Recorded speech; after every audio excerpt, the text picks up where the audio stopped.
A ver, hay una frase en la Biblia que ha sido un verdadero rompecabezas durante siglos.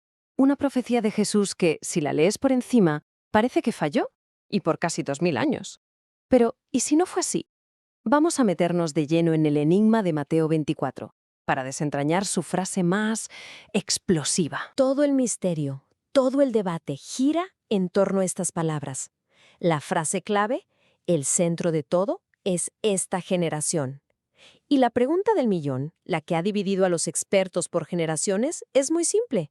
¿De quién diablos estaba hablando Jesús? Y esa pregunta, bueno, nos abre dos caminos, que van en direcciones totalmente opuestas. Por un lado, podría ser que Jesús le hablaba a la gente que tenía enfrente, a sus contemporáneos, advirtiéndoles de algo que ellos mismos iban a ver, o por otro lado, estaba lanzando una profecía a miles de años en el futuro, hablando de una última generación, una que, quién sabe, podría ser la nuestra. Ok, empecemos con la interpretación que seguro has escuchado más, la que es súper popular hoy en día. Esta es la visión que dice que Jesús, sin duda, se refería a una generación muy, muy lejana en el futuro. El corazón de esta teoría es la parábola de la higuera. Para quienes defienden esta idea, la higuera es un símbolo clarísimo. Representa a la nación de Israel. Así que, la lógica es que cuando Jesús dice que la higuera vuelve a brotar, en realidad está hablando de forma profética del renacimiento de Israel como país en la era moderna. Y si hay una fecha que lo marca todo, según esta interpretación, es el 14 de mayo de 1948, la fundación del Estado de Israel. Se cree que este evento fue como el pistoletazo de salida, el momento en que el reloj de la generación final de Jesús empezó a correr. Ahora, lo interesante es que tomar 1948 como punto de partida nos ha llevado a un patrón curioso, un ciclo de predicciones que no se cumplen y, bueno, se recalculan. Al principio se dijo que una generación bíblica eran 40 años, así que muchos apuntaron a 1988.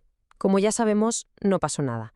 Entonces el cálculo se movió a 70 años, lo que nos llevaba a 2018. Y ahora ya hay gente hablando de 80 años, poniendo la nueva fecha en 2028. La meta, como es, no para de moverse. Pero aquí es donde esta teoría se topa con un muro, y uno bastante grande. Los críticos te dicen, un momento, volvamos al texto original.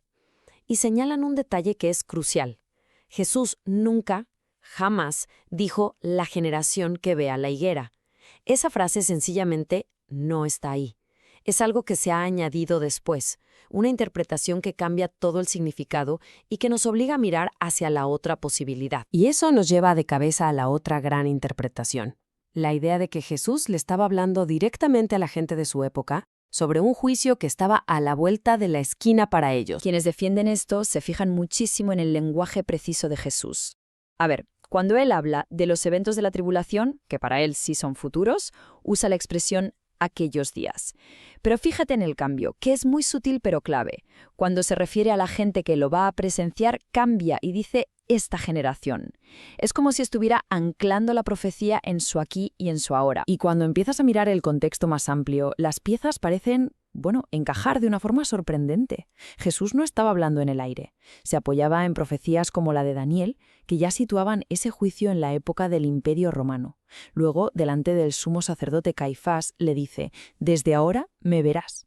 O cuando llora por Jerusalén, le dice a las mujeres que lloren por ellas y por sus hijos, no por tataranietos lejanos. Incluso la famosa higuera. En este contexto, la higuera que Jesús maldice no es un símbolo futuro, sino una crítica brutal a la esterilidad espiritual del Israel de ese preciso momento. Pero quizá la pista más clara, la más práctica de todas, es la señal que Jesús les dio. No les habló de un evento cósmico ni de una fecha misteriosa. Les dio una advertencia militar, súper local y súper práctica para la gente de su tiempo.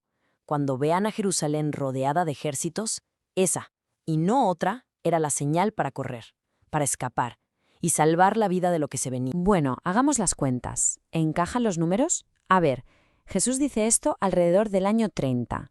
La destrucción de Jerusalén por el ejército romano ocurre en el año 70. Si restamos, nos da un lapso de 40 años. Y ahora la pregunta clave. ¿Cuánto dura una generación en la mentalidad bíblica?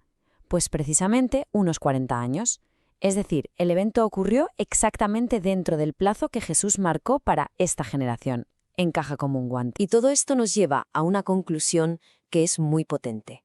Ya no hablamos de una profecía que falló, sino de una palabra que se cumplió al pie de la letra. Si lo resumimos, la lógica de esta interpretación es una cadena de 3 pasos muy claros. 1. El juicio del que hablaba Jesús no era el fin del mundo, era la destrucción de Jerusalén. 2. Todas las señales que dio no eran para nosotros hoy, eran para ellos, para que supieran que el momento se acercaba. Y por lo tanto, 3. Esta generación no era una del futuro, era la suya, la gente que vivió y vio con sus propios ojos cómo se cumplía su advertencia. Y si lo miras de esta manera, la famosa frase, el cielo y la tierra pasarán, pero mis palabras no pasarán, adquiere un significado totalmente nuevo.